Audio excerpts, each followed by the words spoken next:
2 minutos para despedir 39 años. 2 besos robados. Un balcón para la historia. Una familia real feminizada. Juan Carlos I explica por primera vez qué sintió al retirarse. La opinión pública. La ola que movía el trono. «Nos vamos, ¿no?».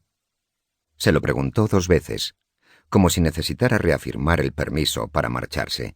Su hijo hizo un gesto de asentimiento, y él giró su cuerpo maltrecho, castigado por los años, dolido a causa de los accidentes, la cadera tantas veces rota y las visitas al taller, y entró en la penumbra del palacio, que era la penumbra de la historia.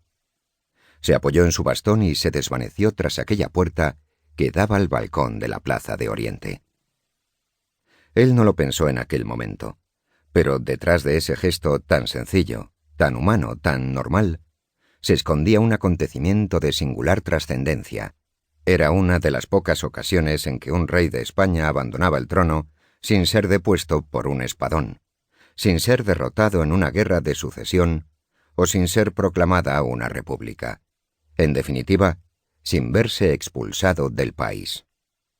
De aquel palacio había salido su abuelo Alfonso XIII el 14 de abril de 1931 con dirección a Cartagena. En aquellos salones no quedaban más que sus servidores, aterrorizados por la soledad y el miedo a las represalias. Fuera, los guardias tenían el encargo de cubrir su retirada y garantizar que no fuese ajusticiado por la turbamulta. Ahora todo era distinto. Por encima de la nostalgia se alzaba una realidad histórica. Pocas veces las cosas se habían hecho con tanta tranquilidad. Juan Carlos I decidió el cómo y el cuándo de su retirada, pues se trataba de un gran triunfo personal, además del reconocimiento del éxito de la monarquía en casi un siglo de historia. Juan Carlos de Borbón, el nieto del rey depuesto y exiliado, el hijo de don Juan que solo pudo pisar territorio español cuando Franco se lo permitió, dejaba atrás a la multitud que le aclamaba por última vez.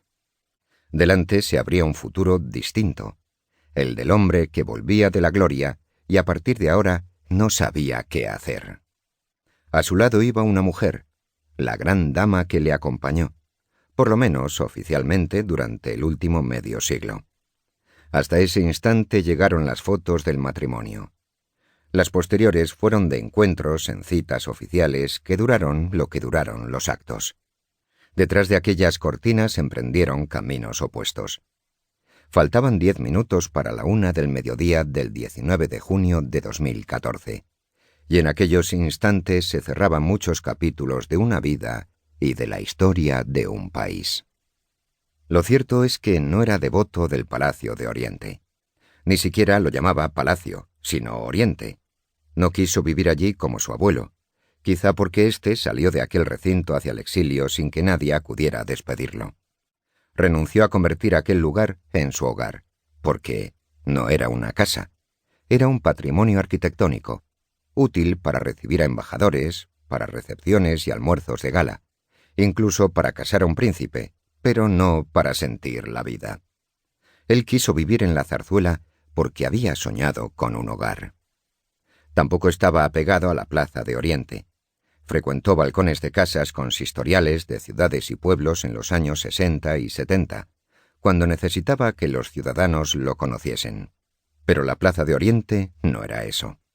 Aquel balcón, en aquella plaza, tenía algo de llamada plebiscitaria, algo de adhesión inquebrantable, de mesianismo.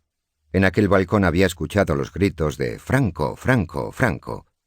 Estuvo allí porque había sido cortésmente invitado por un dictador decadente que pretendía legitimar a base de populismo los últimos fusilamientos del régimen. Él permaneció un paso por detrás del generalísimo aclamado.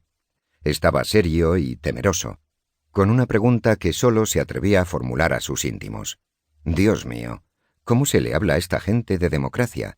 ¿Cómo se les explica que lo que aclaman de Franco solo es posible con Franco? En septiembre de 1975, en aquel mismo escenario, ese príncipe todavía tímido, todavía apocado, pensaba en cómo lograría transformar aquella adhesión franquista en un sistema de libertades plenas.